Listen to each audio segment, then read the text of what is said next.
Hello and welcome to the Overland Journal podcast. I am your host, Scott Brady. My co-host, Matt Scott, is not with us today. He's out doing something fun and overlandy, I believe. So we will talk to him on our next episode coming up. We do have an AMA plan, so ask me anything.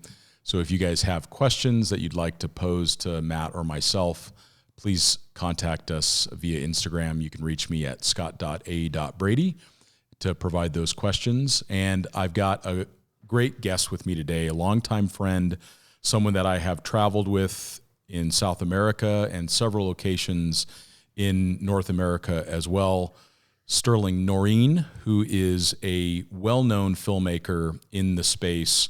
He is coming up on 3 decades of filming adventure motorcycles around the globe, and that includes the full length of the Silk Road, Africa, through Russia, through South America, of course, extensive travels in North America. So this is an individual that has enormous experience both as a traveler and as a filmmaker, which I think will make for a very interesting conversation today.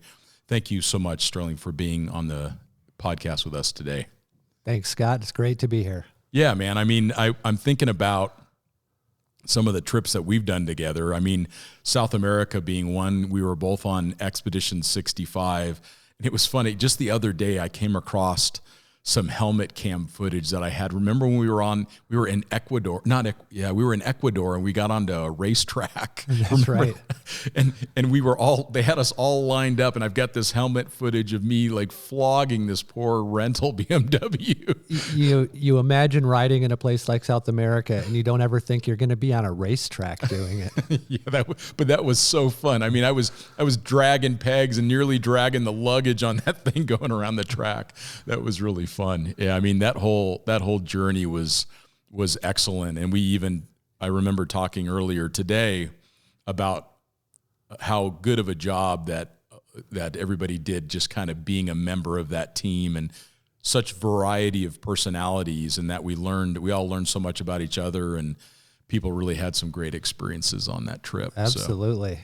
And you made it all the way down to Ushuaia with that one, right? Of course. Yeah, because my bike barely made it, but I made it with my bike. Oh, that's right. It was an 800 GS, right? Yeah, my clutch went out at 13,000 feet up in Peru. Oh, wow. And had to get it back down to the dealership and get it repaired and finish the journey. So that was probably shortly after I left the group then, because I don't remember you having that mechanical, because we were camped out at about 14,000 feet at that lake. Is that about where it happened? Yeah, it was probably within a matter of a few days after that. Yeah, sure. And it was an epic night because not only did my clutch go out, but one of our team members was experiencing altitude sickness and on the verge of needing to be evacuated. And we ended up sleeping on the side of the road at 13,000 feet, without having planned to do that evening, and hauling the bike out on a truck from some locals the next day. Yeah, I mean, that's what makes for an amazing adventure. I remember after I left that morning, I just looked at the map and I saw this track that came out of the Andes and ended up coming all the way down towards the coast. And I just went for it. I had no idea if it was going to be a good route or not. And it ended up being absolutely fantastic through these colonial villages and all that.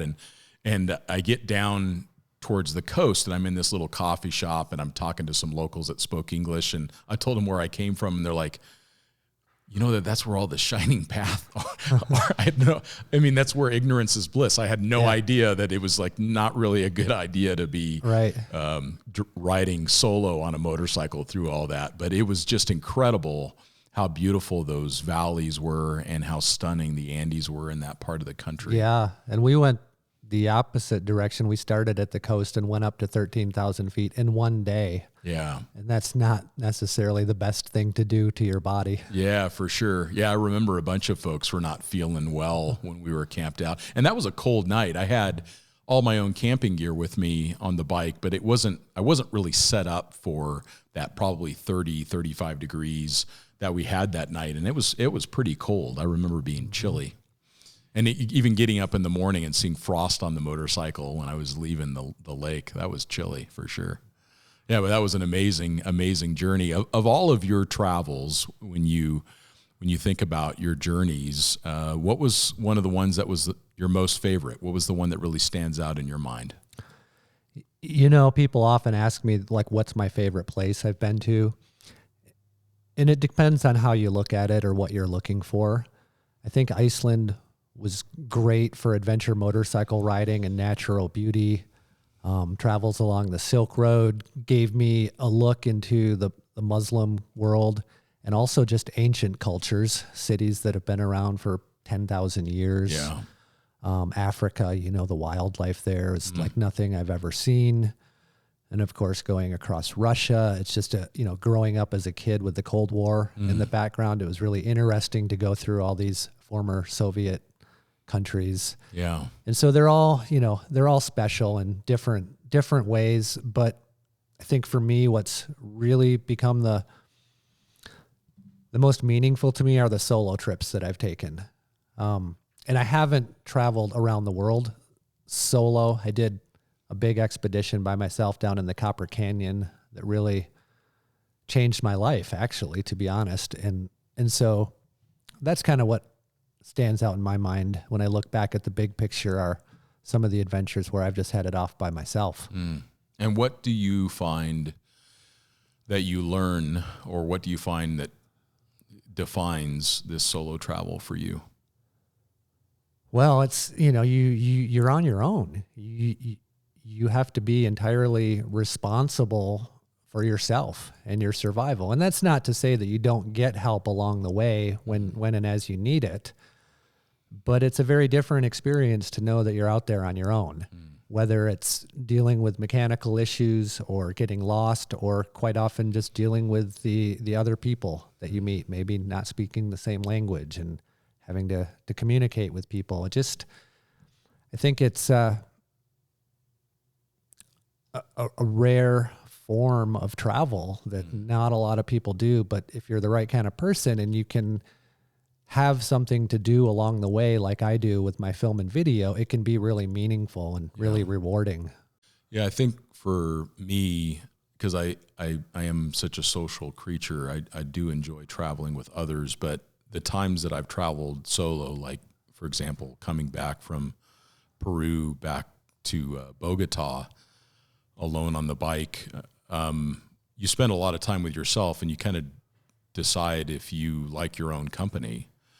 And maybe some of the things that we don't like about our own company become very obvious, that those are things that we want to change about ourselves. And until we get those moments of stillness in our own helmet, we don't oftentimes recognize either things that we want to change about ourselves or things that we want to change about our life. I remember, maybe similar to your Copper Canyon trip, but for me, coming back from that trip and completely changing big swaths of my life, because I finally had enough time to think about what I really needed to be changed about my life. And it gave me that courage, because of that time alone, to make those changes. Mm-hmm. Did you find that to be similar for yourself? Yeah, I think that's part of it. You do have that time and that space to kind of reflect. And if you don't enjoy your own company, it can be uncomfortable. Yeah. But what I've also found is that it's really what enables me to do it, and that makes it enjoyable and possible, is that I have something else to do. I'm on a film making mission when I'm out there documenting these trips.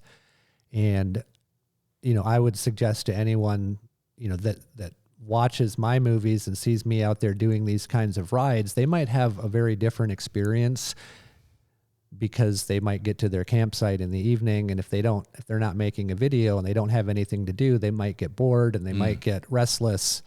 And so having kind of a higher purpose to your trip, if you're going to go out there and do something on your own, I think is really important to know why you're there and what you're doing. And so then those other kind of existential thoughts can kind of take the background, because you're on a mission and you're working and you're doing something and you're focused and your mind has something to, there's always another shot around the corner or another thing to look for. And maybe that could be, if you're not a filmmaker or a photographer, maybe it's that you're giving back to those communities that you're visiting, or maybe Right. you're helping to do some philanthropy along the way and doing good as we go in another way. Maybe you want to journal. Maybe Yeah. you want to work on that novel that's been on your mind, or maybe Yeah. you want to learn a musical instrument or get into bird watching or Sure. trail running. There's Yeah. so many things that you could do along the way that you could park your bike or your vehicle, and your trip could become more rewarding and enriching because you have this other passion that you're bringing into the fold as well. Yeah. Well, for the listener, let's paint a picture of kind of this formative travel experience that you've had. Why don't you let everybody know what are all the big trips that you've done, and maybe when we get to the end of that, let's talk about a little bit about what you learned along the way with those. Well, I would say that when I look back on my life, one of the biggest trips that I did, ironically, was when I was 19 years old. And I didn't look at it as an overlanding trip. I didn't even know what overlanding was at that time. I grew up in Michigan, and my dad was up in Alaska. He lived in Anchorage. Wow.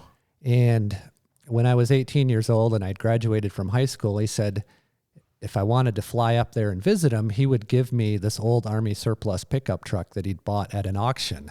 And it was a 1975 Dodge. He paid $400 for it. It was Army green. And long story short, the next summer I flew up to Anchorage, and he gave me that truck, and I drove it back to Michigan, 4,500 miles. Wow. And it just opened my eyes. And I ended up building a little homemade camper and lived out of it for a year while I was attending college. And the next summer, I invited a buddy of mine to go back to Alaska so we could work in the fisheries. And so that summer that I turned 19, we drove from Michigan to Anchorage, spent the summer on Kodiak Island, then decided we wanted to go to Mexico. So we drove down to Tijuana and then back to Michigan. And so that was an 11,000 mile road trip in a $400 vehicle when I was 19. Oh man, I love that. And I think when you're 19, you just have no idea what you're supposed to do or not supposed to do. Absolutely. and the fact that you did it in this $400 truck. And I replaced one radiator hose on that whole trip. That's incredible. The only issue that we had. But it, without knowing, like you said, what was possible or how you should do it, by the end of that trip, it just kind of opened my eyes to the country that I live in, the kind of travel that's possible in a vehicle, and that was just going to be somehow a part of my life. Oh, that is a wonderful story. So how do you go from a $400 ex-military pickup to riding motorcycles? What was your first motorcycle? Well, when I was 8 years old, my parents surprised me with a Honda 50, a little trail bike. Okay. And it just came out of the blue. I had showed no interest in motorcycling whatsoever. And, we lived in West Michigan on a blueberry farm. So I had lots of trails and woods around me, and it was kind of remote. Didn't have a lot of kids in the neighborhood to play with. And so she thought this would be kind of fun for my brother and I to go ride around the woods. And so I got that little bike, and pretty soon I was taking off on 5-10 mile rides, which is a pretty big deal for an 8-year-old kid. No doubt. I would load up my knapsack with a sandwich and an apple and be like, see you later, Mom, and go ride for the afternoon. And so I think that's kind of where it started. But when I got in high school and college, motorcycling disappeared. My mother kind of did not want me to ride on the street or get a big motorcycle. It was too dangerous. My dad and my grandpa were both injured on motorcycles. I thought it was kind of funny that she bought me a motorcycle and started this and then told me I couldn't do it. Sure. So I finished college, no riding during that time, which was probably a good thing. But when I graduated, I moved out west to Seattle, and I bought an old BMW motorcycle, and I started street touring and did that for about 4 years, riding around the Northwest on an old Airhead, and really found that I liked everything about it. I liked being on the bike. I liked the riding. I liked the roads. I liked the travel. The only thing that was missing was that it wasn't a bike that I could go off-road. And because I liked the mountains and the wilderness and the dirt roads, that's what kind of led me into looking towards what kind of bike would be a good bike to travel on those kinds of roads, but also go long distance on the pavement to get to those roads. Mm. And what was your first adventure bike? The first bike I got was a 1997 BMW F650 GS. Oh yeah, nice. And that was the year that BMW came out with their first chain drive GS. And so for me as a young person, it was kind of the first GS that I could afford. Sure. It was in the price range. And so I went out and bought that bike brand new from the dealership. And that was my first adventure motorcycle. I've had 3 BMW motorcycles in 23 years. I had the 650, then an 800, and then the 1200. How many miles did you have on the 650? Before I finally got rid of it, I had it for 12 years. I put 70,000 miles on it. Incredible. Yeah. And that's one of the most reliable. I think I've seen more F650s out and about in the world than 1200s for sure. And probably the only bike that I've seen with travelers more often would be like a KLR. Those are pretty ubiquitous when people are actually going around the world. That 650 just got such good gas mileage, and they were pretty inexpensive and pretty reliable. So they were popular for sure. Yeah. And then you got the 800, and is that the same 800 that you had when we were in South America? Yeah, it is. And that South America trip was the last ride on that 800. I still have it, but it's just sort of sitting there now. You know, I actually just thought of a memory. We were in maybe Baja or something like that. We were testing motorcycles, and you were filming, and you had just parked your bike, I think, on the side of the trail, and someone just ran into it and knocked it down into a ditch or something like that. I remember it was totally innocent. Like the only time your bike fell over the whole trip was when someone ran into it when it was on the side stand. Yeah, I remember that. I'm not surprised. My life is full of stories like that. Yeah, exactly. You were just trying to capture some piece of film, and your bike was being innocent up on the side of the hill. That's hilarious. Yeah. Well, and then now what bike do you have now? I've got a 2017 1200 GS, the Rally, and then I just picked up a new Husqvarna 701 LR. Oh, that'll be fun. The long range, yeah. Oh, that'll be really fun. And what inspired you to break away from the BMW trend? Honestly, I just wanted something that was smaller and lighter. Sure. The GS is great. I'm still going to keep that. It has a place and lots of rides in the future, but I wanted something a little smaller, lighter, more nimble, so I could do the more challenging roads a little easier. And when it comes time to pick up the bike, it just wouldn't be as big of a difficulty as with the 1200. Yeah, and I think that those mid-range bikes are becoming so much better for travel now too. Some of them you can get with cruise control. They have, not just big singles. A lot of them are multi-cylinder, so they ride a lot more smooth. I mean, I think about like the performance of a Triumph 800 or 850 Tiger compared to an 1100 of even a decade ago or more. I mean, they're faster, lighter, more comfortable. It's pretty amazing what they're doing with the small bikes now. Yeah, absolutely. And I think this bike is definitely going to have its place in my stable. And, it's just nice to have a choice when you have a ride coming up, to be able to choose the right bike for that ride rather than be limited by just the one bike that you have. Yeah, people always say, what's the perfect motorcycle? Well, I think the perfect motorcycle is 2 of them or 3 of them. Yeah. What do they say? The perfect number of motorcycles is the current number of motorcycles plus 1. N plus 1. N plus 1. Yeah, exactly. Yeah. That is nice thing about motorcycles. You can have the most amazing BMW and you're maybe into it $35,000, which is what a stock 4Runner costs. Yeah. So you can really go all out. You can have like the ultimate luxury and the ultimate farkling and everything else like that for a much more reasonable price than a 4-wheel drive or a camper or a trailer would cost. So for sure. Now, so much of your time as a traveler has been also spent as a filmmaker, and you have done a lot of projects for other people. I know you've done a lot of work with Touratech, and you've done a lot of work with other manufacturers, and you have your own YouTube channel, which is Motorcycle Travel Channel. So that's Motorcycle Travel Channel on YouTube. And you recently launched a series called Solo. And can you talk a little bit more about what inspired you to do that trip? How did you document it? What makes it different?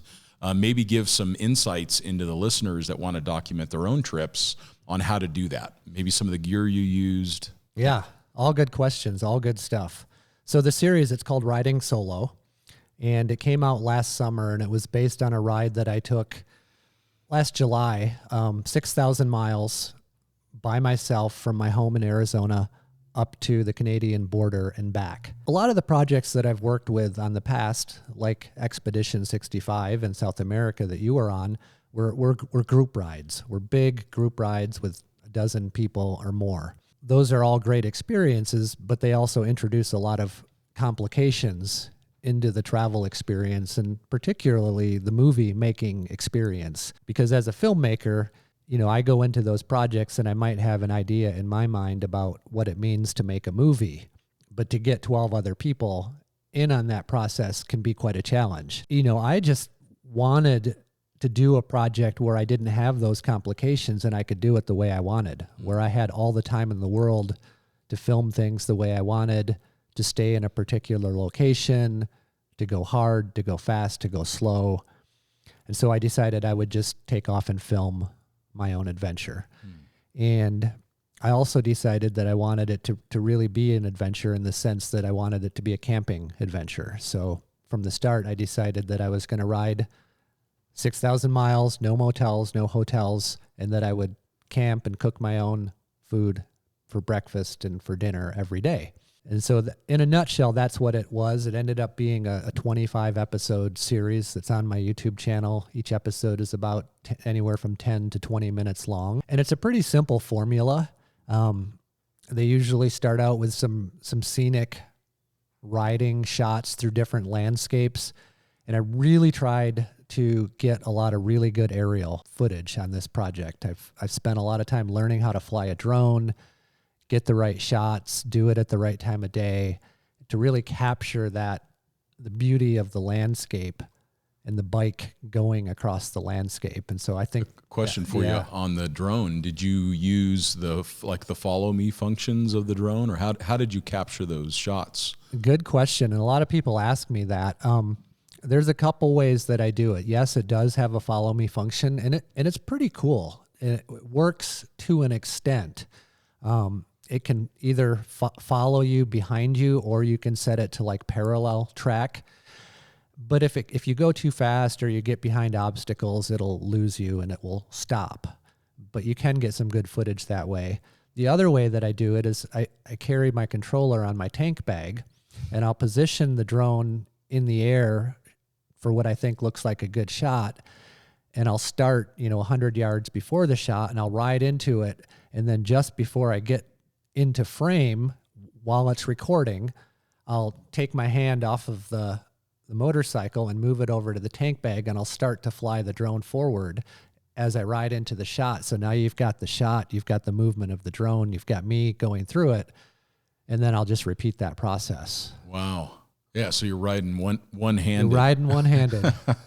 Which you probably do that a lot, trying to film people from your own motorcycle when you're on trips. I really don't. You don't do that? I ride with a helmet cam. That's the way I get footage when I'm riding. But when I'm filming other people, I'm usually off the bike on the side of the road with a tripod and a long lens. And, because that's what I've always tried to bring to my movies is more, I don't take shortcuts. I really try to, whether I'm filming myself or other people, I try to get up ahead of the group. Classic old school filmmaking with a tripod and a long lens. And, it's like landscape photography in a way. I try to get that landscape perspective and composition, but with a road and a vehicle traveling through it. And just thinking of the logistics of trying to capture yourself cinematically, solo riding, which means that you have to ride up, set up the camera, get back to the bike, put all your gear on again. Absolutely. It's the story of my life.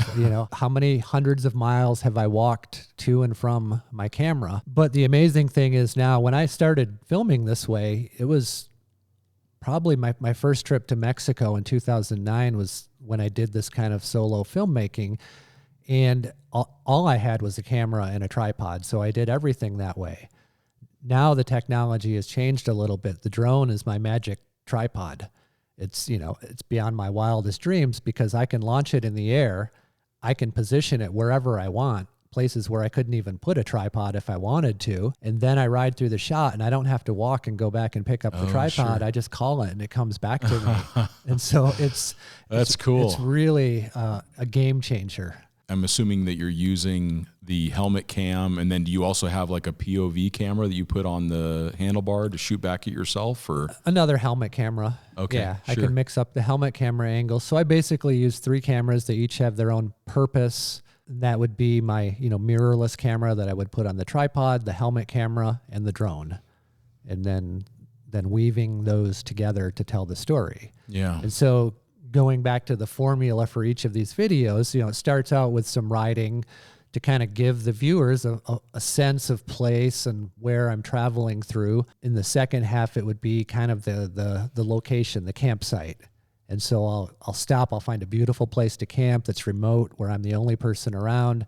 I'll set up a really nice camp. I'll cook a really good meal, have a fire, and just kind of repeat that process. And it just sort of the same formula, but it just takes place in a different location every time. And it just follows me on this journey across the country, which took place obviously during the pandemic when a lot of people were cooped up and they weren't traveling. And so I think it allowed a lot of people to sort of vicariously experience some travel and some solitude and maybe see an individual's healthy relationship with him or herself in a solitude situation. Sure. Which a lot of people were kind of going through and wondering how do they cope in solitude. Yeah. So that just gave it sort of it came out at an interesting time. Well, and when we were talking earlier, you mentioned that you kind of intentionally eschewed the traditional travelogue where you're not just standing talking about everything that you're doing, that you're just showing the viewer what you're doing. It's that, that stillness of watching this person have an experience in a really authentic way, maybe. Yeah, I've really moved kind of in a different direction with my videos with this project. And it's been interesting because some of the things were things that I'd been thinking about and working towards for a long time, and I think some things just sort of naturally occurred along the way. But the essence of it is that they really slowed down, and the videos that I've been making lately have little or no dialogue in them. They're more meditative. They're more relaxing. They sort of just present the experience as it is without a lot of talk and explanation and personality or anything like that. I've been pretty surprised at their reception. Well, your films have always been, if I can remember even some of the films that you've done, but you've done most of the Backcountry Discovery Route films, is that correct?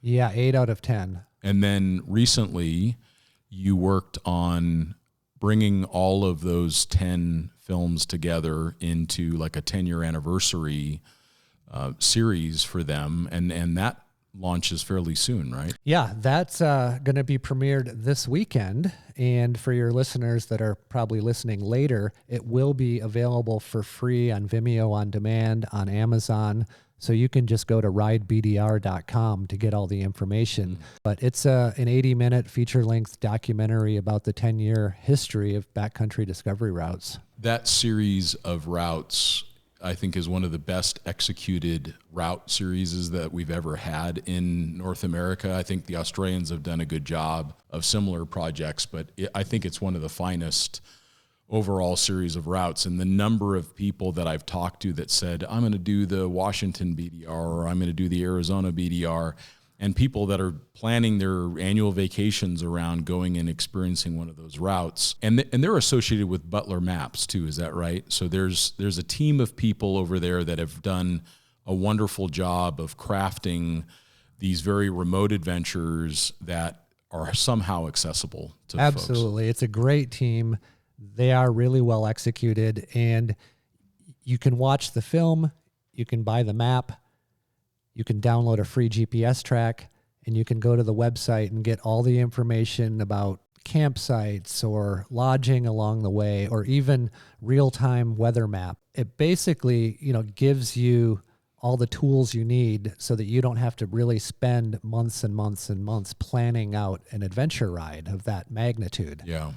And it seems to remove a lot of the unknowns when we piece together our own adventures, some of us really like that serendipity or the complete chaos that can come from going someplace new and unknown.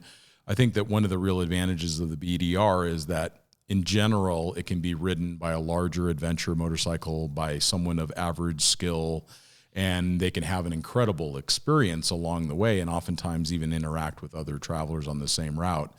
And I also like the fact that I believe almost all of the BDRs, or at least in some way or another, can also be driven by a four-wheel drive.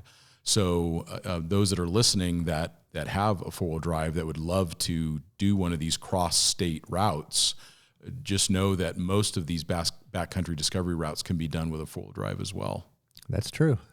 Yeah, and it's just a service that I believe that has been made available to the community at a very reasonable price. These maps are very reasonably priced, and I would just highly recommend that people that, if you live in the West, most likely there's a BDR that is associated with your state, so you could even do it in pieces over a couple weekends, or take a vacation for a week and go cross an entire state. That's right.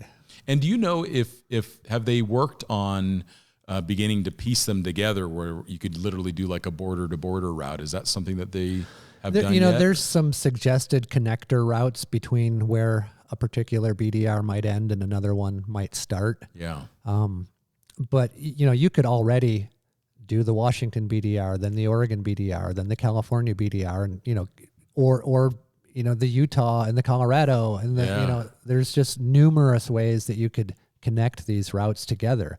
And the slogan for the new film is 10 years, 10 routes, 10,000 miles of adventure. Sure. That's 10,000 miles of logged out GPS tracks of rides ready to go with an infrastructure built around it. Yeah. And the cool thing is that it helps all these remote communities that don't have a lot of tourism and their economies aren't doing well. And now that the BDR is sending hundreds of riders through these places in the summer season, these little towns are pretty happy. They're stoked to have riders coming through and have some life breathed into their economy, selling rooms and gasoline and food. And it's become a really cool thing that's, enriched a lot of places in a really positive way. Yeah, I think that these routes like that I think they have a lot of appeal, and I think they do a lot of great service for the community. I remember when I got my first motorcycle, I bought this KTM 950. In fact, it's here in the shop behind us. And I had no idea how to ride it. I didn't even have a motorcycle license yet, and I was leaving for the Trans-America Trail in 2 weeks. So that experience of crossing the country on dirt on a motorcycle that I didn't really know how to ride. I mean, I'd ridden dirt bikes, but there's a big step up from a dirt bike to a 950. And somehow me and the motorcycle survived it. But it was that idea that someone had put together this adventure where I didn't have to focus on the planning and the route finding and everything else like that. I could go and just learn how to ride and learn how to survive off a motorcycle for a couple months. I mean, that was a great experience. And I think that these BDRs are a little bit more digestible than crossing the country. Yeah, there's a lot of resources. There's a lot of riders. There are Facebook pages for every BDR route so that you can connect with other riders in your area and maybe share that experience together, because we always recommend that people don't really go out and do these routes by themselves. Mm-hmm. They do go through really remote locations, and it's best to have a team that you can enjoy the experience with and that can help you if you run into any difficulties. When you were doing these big international trips, was that with Helge, or who was? Yeah, that was with Helge Peterson with Globe Riders. And, it's ironic that I spent 10 years doing Globe Riders travels with Helge's. And over the course of those 10 years, we did 5 expeditions that ranged in length from 37 days to 71 days. So it wasn't like I was full-time riding around the world, but I did do some big trips. I did that for 10 years with him. In the last year that I did a Globe Riders project was the first backcountry discovery route. And so I spent 10 years traveling around the world before I actually cracked open the door and started traveling in my own backyard. Sure. Helge is done trips like this literally for decades and decades. And he's a known personality in the adventure motorcycling space. What do you think were some things that you learned from Helge? What were some, looking back on that experience, what were some of that awareness that you had of what Helge had done or what he taught you along the way or what you saw him teach the people that were with him? Boy, absolutely so much. I mean, as a young motorcycle filmmaker, I could never have found a better mentor than him. I mean, he taught me everything from motorcycle mechanics, like how to how to fix a punctured tire, how to set up a motorcycle, what are panniers and how do you use them? Sure. How do you carry camera gear on a motorcycle? All those very practical skills. But I think what meant the most to me is he taught me how to travel. As a traveler, how do you interact with other people and the mindsets that you have to have for these difficult scenarios and situations, and just kind of, you learn by example. And when you have an example in front of you of someone who's traveled around the world on a motorcycle for 20 years, you just pick up by osmosis so many things. And I was just so fortunate to be able to work by his side with him as he was guiding these tours for Globe Riders and being the photographer that he's always been, to go there and film these trips. And he gave me complete freedom and authority to do the video side of the trips any way that I wanted to. So it was a really supportive, beneficial relationship. And I'm, really thankful to have had that opportunity to work with him for so many years. Yeah, and he did some, beyond the tour guiding that he did some significant expeditions, including the Darien Gap, crossing the Darien Gap. And so he has an incredible history, and it's worthwhile for those that are listening to research a little bit about Helge and learn about where he's traveled and some of his knowledge and experience along the way. But that is so cool that you had that opportunity to spend that much time with him. And it probably just was like going to Overlanding University in a way, because you were not only in these places where you were rapidly learning, but you were also with someone with a great deal of knowledge. Absolutely. It was priceless. It just meant so much to me. And I don't even know what to say. Yeah. Just so many experiences, so many miles. Yeah. And he was just such a good person to travel with too. A solid individual.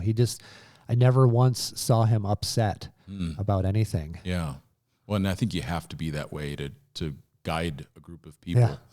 And he had some, I think even on one of the trips that you were on there, you guys had some very serious injuries and otherwise. For what you'd like to share about it, maybe share one of those experiences and what you learned from seeing like tragedy unfold on a trip. Yeah. And I think about that.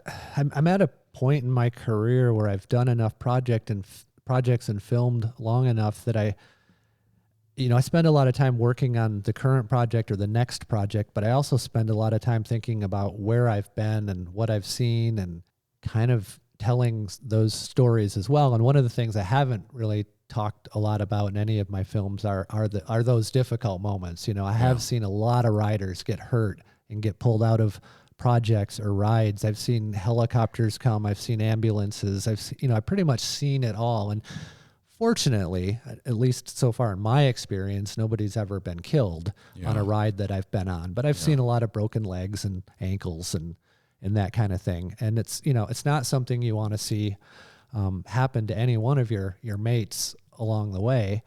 On Helge's trips, one of the first big trip that I did with him was from Beijing to Munich. And in China, one of our riders was struck by another vehicle and ended up having to go to the hospital. And he was going to be okay, but he had a punctured lung and broken ribs, and it was the end of the trip for him. 2 years later, he went back to do that trip again. And I wasn't on the trip that time, but there were 3 riders riding together in the Ukraine, and they came around the corner onto a 1-lane bridge, and a car was coming the other direction and impacted all 3 of them. And one of the riders was hurt really bad. the other rider that was there his second time ended up losing his leg, and the third one was killed. He died on the way home. That was a tragedy. Yeah. The good news is that my friend that lost part of his leg on that second attempt went back a third time. He doesn't give up and finished in his sidecar, and he finished. Wow. And he still rides today in his sidecar, and he's, amazing individual, amazing persistence, to do that. Yeah. And I think about on the motorcycle stuff, even just a few days after I left all of you in Peru, one of the riders did end up having an accident, breaking a leg. And that does happen with surprising frequency. And I think if I consider it from my own perspective, it usually happens because we're riding too fast for our line of sight. That is almost always the most common. Now, there are freak accidents that happen you have no control over. But what I tend to find is if I can't see the road ahead, I will slow way, way down. Yeah. Because it could be, as you've seen traveling in the developing world, you can come around a corner and there can be no road. Yeah. Or you can come around the corner and there is a chicken bus sideways trying to do a 3-point turn, or there is half of a load of bricks across the road. And I guess I've seen that enough where I base my speed entirely on line of sight. It doesn't mean that I don't ride fast in developing countries, because I will, but only if I can see. And I think that is probably for the listeners, if I was to impart any advice on trying to stay as safe as possible, is if you can't see, get down as close as you can to that speed limit you see posted, which is usually pretty slow. I've never thought of it that way, but you're absolutely right. I mean, that's the way I ride. I would never ride faster than what I can see up ahead. And I just like riding slower in general because I like to stop. I like to see things. I like to take pictures. Yep. And I would say to maybe someone who's new and getting into adventure motorcycling, I think I see a lot of stuff in this industry that sort of shows people all of these techniques about how you can ride adventure bikes and drift around corners and do wheelies and all this stuff. You don't have to ride that way. Like in my mind, there's a difference between riding like a dirt biker versus a traveler. Yeah. And I've always ridden like a traveler. I want to go the distance. I want to see things. I want to conserve my energy. I want my bike to survive. And so don't think that you have to get into this and ride like a hooligan to have an experience. Or an adventure, Yeah, or an adventure. Yeah, it seems like that you can ratchet up, especially when you're outside of the developing world, you can ratchet up the risk super quick if you don't keep the speeds low. Yeah, and same here on backcountry discovery routes. You can, and I'm not saying it's not fun and that there isn't a time and place to really rip it up. Yeah. Because I do that too. But, if you're a beginner or just getting into it or whatever, start a little slower, learn, Sure. get some miles under your belt before you think that you have to ride like that in order to survive or have a good time. Yeah, and if I look at a lot of the big round-the-world trips, it seems like that the riders that are on the small bikes, like the ones that are riding the 200s and the 225s and the 250s, they tend to just finish the route because they're going so slow. I remember running into a guy by the name of Stefano Melgrati, an Italian that had ridden around the world, length of Africa, and come all the way up through the Americas. And he rode it basically the speed limit or less, which in developing countries is usually 50 miles an hour or 45 miles an hour. And he would ride at those speeds because he got better gas mileage, and he just said, it's safer, I can make it to the end. Yeah. And whereas on these big adventure bikes where you've got 150 horsepower or more on board, it's easy to do 2 or 3 times the speed limit before you know it. Mm-hmm. And the consequences of that, the sudden stop is a big problem. It's really interesting because I just got this smaller motorcycle, this Husqvarna 701, and I had an experience this last weekend with that bike that really taught me a lot of lessons. And since we're talking about this subject of risk and riding, and I should probably tell you what happened because I haven't told this story yet. We're ready. So on my 6,000 mile riding solo project, I fell over once on my GS, and I got it on the drone. It wasn't anything big. It was just a little tip over. I'd ridden in an OHV area just to get some different looking footage of going over some whoops and some stuff. And I tipped over. And of course, in the comments, everybody says, oh, get a smaller bike, get a smaller bike. And I think that's kind of funny because I rode 6,000 miles without falling over. It was a perfect bike for that trip. Sure. I didn't need a smaller bike.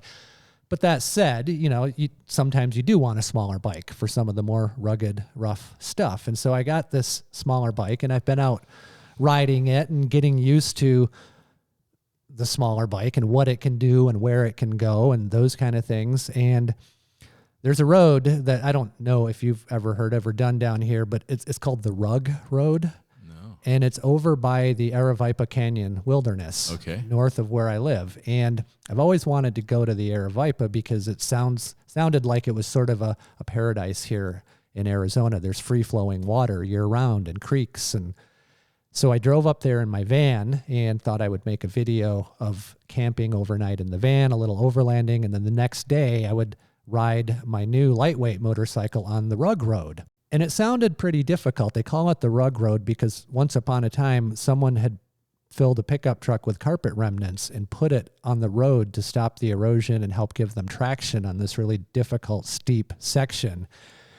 And so, I'm thinking maybe I get up there and it's too difficult and I turn around. That's kind of the mindset you have to have on these kinds of projects, especially if you're going by yourself. You're like, okay, I'll get to a point, and if I can't do it, I'll just turn around. Well, I spent the night and I camped up there, and it was absolutely beautiful and peaceful, and it really was like an Eden. And I got up the next morning, started to travel further inland, and I might say at this point, I'm about 80 or 90 miles north of Wilcox, the nearest town with any kind of supplies, gas, food, anything. Sure. So I'm already pretty far out in the wilderness. And then I leave my campsite, and for the first 10 miles, it goes up out of this creek and onto like these different mesas, desert road, but it was recently repaired and maintained, so it wasn't difficult. It was kind of graded, but really steep and loose. And I get out 10 miles on that road to a place called Parsons Grove. It's an old homestead. And things are going good, so I'm thinking I'll make it all the way through this Rug Road. Well, when I leave there, the road just gets kind of crazy. It got really rough and really rocky and really loose. And I rode up this hill and down a hill, and that's kind of scary when you're by yourself and you're way out there, because when you ride down a hill, you want to know that you can ride back up and out. Sure. Or else there's another way out on the other side. And I didn't know how the road was up ahead, but once I started going down that hill, I didn't want to go back up it either. And I got to the bottom, and I went up another hill on the other side. And by now it's getting, I'm riding over bowling balls and logs. Sure. And the bike is doing awesome. I'm like amazed. I'm like, my GS I would have turned around miles ago. Sure. And I guess that's my point, is that, everybody says get a smaller bike, and it's true. It can take you on more difficult roads, but it can also get you into situations that you wouldn't get into on your GS because you would have turned around a long time ago. Yeah. And so what ended up happening is that I got about 3 miles into this really difficult road. And by then it was about 11:30 or noon, and I was completely exhausted. My motorcycle had tipped over 5 or 6 times. I'd picked it up. I'd kept going. I was battered and bruised. And my water supply, my Camelback bladder was almost dry. I had less than a half a liter of water left. And I'm sitting out there 13 miles from my van thinking, I don't have it in me to keep pushing on this road. I really have to turn around in order to be safe. Sure. And so I did. I turned around, and it was just as difficult going back. And I only made it 1.5 miles before I couldn't pick up my bike. I was exhausted. And I was sitting there, and it was 12 o'clock. The sun was beating down on me. I had about 4 mouthfuls of water, and I was 13 miles away from my van. And it got real. It got real really fast. And And I kind of like, at that point, I'm like, okay, this is where the fun stops. And now I have to really just be focused on doing the right thing, survival. Yeah. And I'm like, I'm going to have to walk out. I don't have any other option. I can't sit here and just drink the last of my water and wait for someone to come. And so I started to walk out. I left my camera gear. I left my tripod. I just brought a GoPro with me because I didn't want to carry that extra weight. And I walked up and down those hills back to that Parsons Grove. And by the time I got back to there, which was still 10 miles from my van, my water had ran out. I was dehydrated. My mouth was dry. I was getting muscle cramps. I was starting to experience the beginning of heat exhaustion, which could lead to heat stroke. Sure. And so then I was getting kind of scared. I'm like, I can't continue walking 10 more miles without any water in the midday sun. I need to do something. And so I looked around, and fortunately there was a manky little cattle spring at that place in the trees. And it was one of those little cesspools that you just find out in the middle of nowhere, filled with leaves and algae and brown water and insects on the surface. And I sat down in the shade, and I thought, I need to, make a plan here to cool off, wait till the sun goes down a little bit to walk out. And I'm probably going to have to drink some pretty bad water. And if I catch Giardia, it's better than dehydration. Sure. But as I was sitting there, I thought, there's maybe a lot of resources in this old abandoned place that I could use to boil this water. And so I started looking through the trash, and I found an old can of Spam, and I built a little campfire, and I sat there for 3 hours boiling little cans of Spam, water in those cans, and pouring it into my Camelback. And over about 3 hours, I got it filled up. And then as the sun was starting to go down, I walked out 10 miles from there in my motorcycle boots. Brutal. Back to my van. Brutal. And it was tough. I was dead. When I got back to the van. I was so tired. And for the next 4 days, I was recovering. All the skin came off my lips when I got home. I had a dentist appointment a couple days later, and they said, "Oh my God, the inside of your mouth is like swollen and irritated. We've never seen what's going on." So it was the real deal. And, it taught me a lot. I learned a lot of lessons about risk and adventure, and not to buy a small bike. Oh, what a great story, man. Yeah. And thanks for sharing that with us. Wow. Yeah, that's incredible. The latest news. That's incredible. And with all of the things that you've done in your life in these really remote places, here you were a half a day from home having one of the closest calls with disaster that you've had in your life. It's true.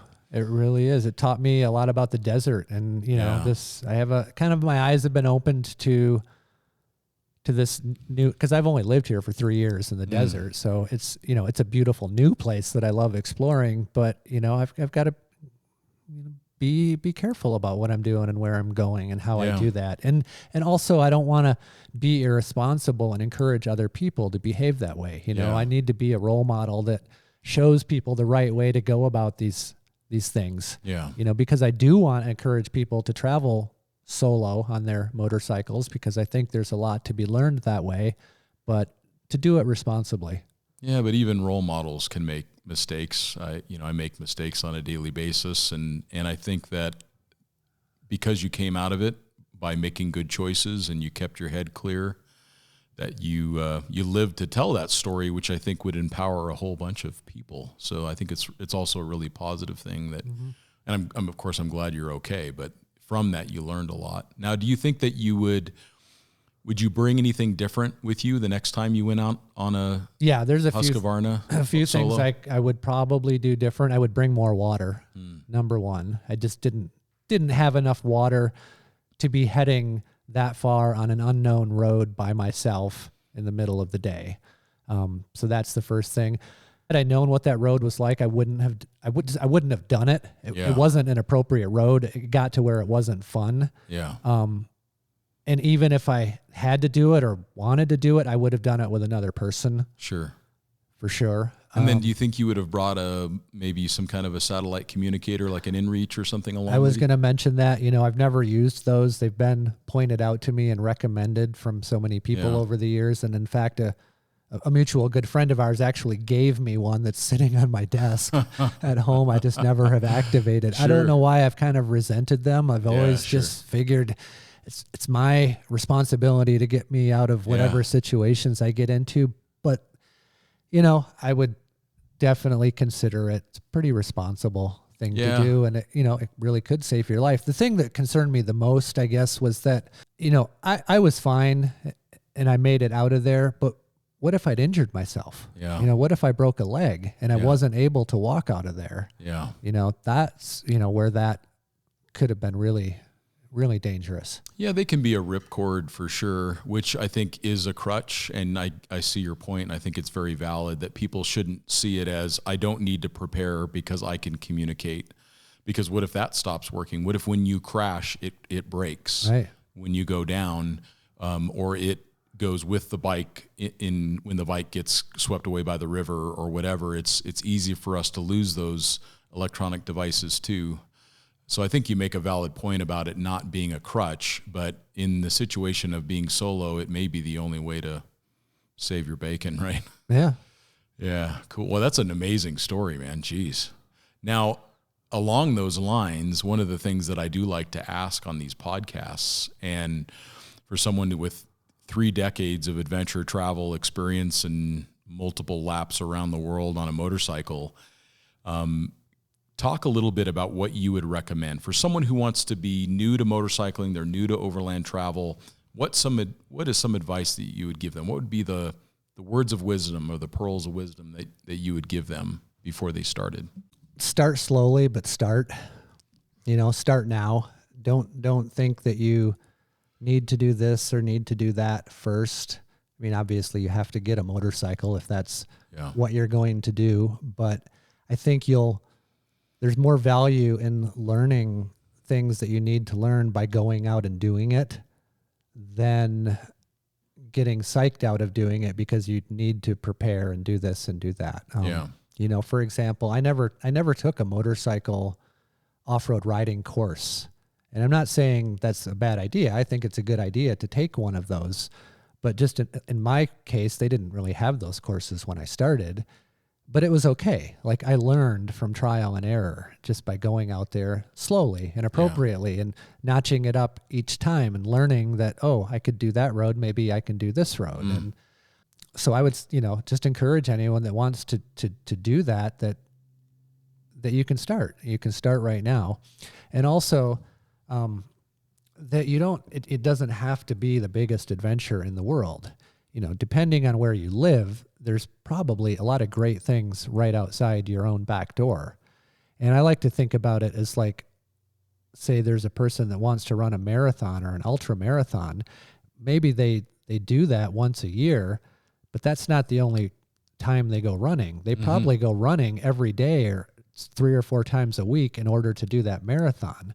And I think about that with overlanding, that you have these big dream trips that you want to do, but it's just as important to make sure you're getting out every week for a 100-mile trip just in your own backyard, because that will keep you in shape and keep you in practice. And you'll know how your gear works. You'll know what's broken. You'll know your systems will be dialed in just from those little short weekend trips. And so I do a lot of those myself. I probably get out once a week in my van and in my motorcycle and go camping. And there's places 5 miles from my home where I go camping just so I can be around my gear and my vehicles and using things and trying things so that I'm ready and I'm prepared for those longer trips. Yeah, that's great advice. And given the fact that you've also been a professional filmmaker for your life, what are some words of wisdom and maybe some insights onto equipment that you would recommend for someone who wants to begin documenting their own journeys? What are some of the basics that you'd recommend for them? Well, we're certainly blessed with unlimited choices when it comes to the gear for filmmaking that we have today. It's, the cameras are smaller, higher quality, and less expensive than anything I've ever used in the past. So It doesn't really matter what kind of gear you choose. It's all out there. All the brands, the manufacturers, they have appropriate cameras, and it could even be your iPhone. But it really comes down to the story that you want to tell, and what makes it meaningful to other people to watch, I guess. Right. Not the home movie, right? Yeah. Yeah. Yeah. I mean, anybody can do it. It's not easy. The hardest part is really the editing and the time that it takes in the long run. So I would say kind of like be aware of that and think about it, because I have seen a lot of people that go out and get drones or helmet cameras and they use them a few times and then they realize that they have all this footage that they don't end up knowing what to do with. So, if you are serious about it, just sort of go into it knowing that the filming is one thing, but the editing is going to be, the bigger part of the work, and it's where that story really is made. And it seems like to me that if people focus on capturing good audio, clean audio, when you've got a lot of wind noise, even on your iPhone, you can plug in auxiliary microphones that you can put a windsock on and wind protector and try to reduce some of that wind noise. I think that makes a big difference. Absolutely. And then making it a little bit more of a stable shot, put it on a tripod or set it on a rock or something like that. Very simple tip, very practical. I would also suggest people to think about getting multiple angles. Yeah. If you're, whatever it is that you're filming, try to get a wide shot that shows the context, try to get a close-up of the face of whoever's in the scene, then try to get a couple detail shots showing what it is that they're doing with their hands or on the motorcycle or whatever, and then maybe throw in a creative shot that's something surprising. And if you could just keep that little formula in mind for every moment when you're filming, you'll have such a better movie in the end. Well, Sterling, thank you so much for being on the podcast, man. I mean, we have traveled so much together, and I've learned so much from you as a filmmaker, and you've inspired us to create our own productions as well. And I think that if people just hop onto your YouTube channel, they're going to get a real good sense of where you've been and what you've done and those lessons and stories that you've shared along the way. Kind of as a last question, and I do like to ask this of those that are on the podcast, do you have, and it doesn't need to be books. We talked about films earlier. Would you recommend, are there any books that you'd recommend or even films that you'd recommend that our listeners pay attention to? Well, that's a great question. I could do a whole nother podcast talking about books and films that have influenced me. Some of the ones I wrote down here for because I knew you were going to ask this question, the Journals of Peter Beard. Okay. He was kind of a New York socialite that was married to a supermodel and partied with the Rolling Stones, but he spent a lot of time in Africa and created these beautiful artistic journals of his life, living in the bush. And they were kind of hugely inspirational to me as a young person. Journals of Peter Beard. Didn't he just pass recently, like within the last year or two? I'm not sure. Yeah, I think so. Yeah, that's a great one. And then here's another one I want to bring up, and I don't know if you've heard of this one or read it, but it's called A Sense of the World. And it's not that old, but it's about how a blind man became history's greatest traveler. And it's the story of a guy named James Holman, who was blind in the 1800s. And he literally found a way to travel around the world as a blind person in the 1800s. And he was like imprisoned in Siberia. He hunted elephants in Africa. He helped map out the Australian outback. And he became this travel lecturer after doing that. And then he just disappeared. And history forgot all about who he was. But when we think about what's possible or what isn't possible as overlanders, think about being a blind man by yourself in the 1800s traveling around the world. That's fascinating. And what's the name of that book again? A Sense of the World. Okay. Very cool. I like that. And then how about some of your favorite films? Which ones come to mind? Well, as a motorcycle filmmaker, probably one of the films that inspired me the most was by the Indian filmmaker Gaurav Jani. And he made a movie about 10 or 15 years ago called Riding Solo to the Top of the World. And in that film, he left his home in India and rode up into the Himalayan mountains on a Royal Enfield by himself. And he filmed everything by himself. He carried a television camera and a tripod, and he would walk up the side of the mountains and set up the shot and walk back down to his motorcycle and ride through the scene. And it's a very beautiful, sweet movie. You know, he doesn't come off as this egotistical big adventurer. He's an explorer, and he wants to meet the cultures that live way up in the mountains. And, you know, if you haven't seen that one, it's on YouTube. It's free. Anyone can watch it. It's a really beautiful movie. Yeah, it's really beautiful. Yeah, I remember watching that years ago. I really loved it. Well, again, Sterling, thank you so much for being on the podcast. How do people find out more about you? Give us again your YouTube channel. How do people follow you on Instagram or any of the other My Face Twits or? Got it. On YouTube, it's the Motorcycle Travel Channel. I'm on Instagram as sterling.noreen. That's Noren. And the name of my company is Noreen Films. We have a website, a Facebook page. And then finally, there's the Jonquil Motel down in Bisbee, Arizona, that my partner Eva and I run. And that's JONQUIL, the Jonquil Motel. That's how you can find out where I'm at when I'm not out in the desert getting myself lost and dehydrated. And your hotel is so cool. And Bisbee is such an awesome little destination. So people who are looking for some place to go explore in Arizona, make sure you check out Bisbee, Arizona, and the Jonquil Hotel, and say hello to my friends Eva and Sterling when you're there. So thank you all for listening, and we will talk to you next time.